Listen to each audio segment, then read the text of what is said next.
बढ़ते आपको एक और खबर बता रहे हैं। पीडीएम गठबंधन से जुड़ी हुई बड़ी खबर आ रही है। पीडीएम गठबंधन के प्रत्याशियों की पहली लिस्ट जारी हो चुकी है। बरेली, हाथरस, फिरोजाबाद, रायबरेली, फतेहपुर, भदोही, चंदौली सीट पर उम्मीदवारों के नामों की घोषणा हो गई है। तो ये 7 सीटें जहां से पीडीएम यानी के पल्लवी पटेल और असदुद्दीन ओवैसी ने अपने कैंडिडेट्स के नामों की घोषणा की है। बरेली से देखिए सुभाष पटेल को चांस दिया गया है। हाथरस से डॉक्टर जयवीर सिंह मैदान में उतारे गए हैं। फिरोजाबाद से प्रेम दत्त बघेल हैं। रायबरेली से हाफिज मोहम्मद मोबीन हैं। फतेहपुर से रामकिशन पाल हैं। भदोही से प्रेमचंद्र बिंद हैं। चंदौली से जवाहर बिंद हैं। तो ये वो प्रत्याशियों की लिस्ट आपको दिखा रहे हैं। ये वो 7 नाम हैं जो घोषित किए गए हैं। पीडीएम उत्तर प्रदेश में ये तीसरा मोर्चा आप कहेंगे। अलाउद्दीन और जानकारी देंगे। अलाउद्दीन, वो लिस्ट दिखा रहे हैं हम जिसमें पीडीएम ने अपने इन 7 नामों की घोषणा कर दी है। कुल मिलाकर 24 सीट बताई जा रही है जहां पर पीडीएम जो है वो ताल ठोकने वाली है, लेकिन फिलहाल 7 सीटों के उम्मीदवारों के नामों की घोषणा की गई है। ये तीसरा मोर्चा है जो सबसे बड़ी सरदर्दी है अखिलेश यादव और राहुल गांधी के लिए।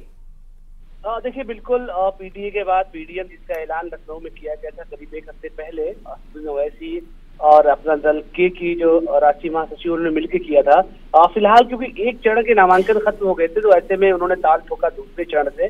तो उन तमाम जगहों पर जहां तीसरे चरण के तहत जो लिस्ट को हम देखेंगे, जहां पर चुनाव होने हैं, उन्होंने अपने प्रत्याशी उतारे हैं। बेहद सधे हुए और जिस तरह उन्होंने पिछड़ा, दलित और मुसलमान का नाम देते हुए लिस्ट को जारी किया है, तो इसमें कोशिश यही है कि आपको साफ तौर से इस लिस्ट में 3 लोग जो है दलित समाज से दिखाई देंगे, ओबीसी समाज से बाकी लोग दिखाई देंगे और एक मुस्लिम वर्ग से व्यक्ति दिखाई देगा।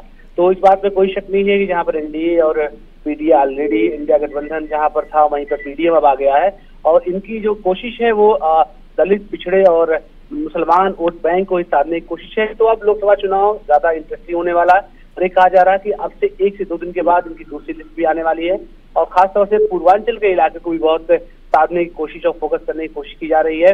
और पूर्वांचल के एक और घटक दल जो छोटे दल हैं, उनको शामिल करने का ये प्रोसेस है, जिसमें पीस पार्टी आती है।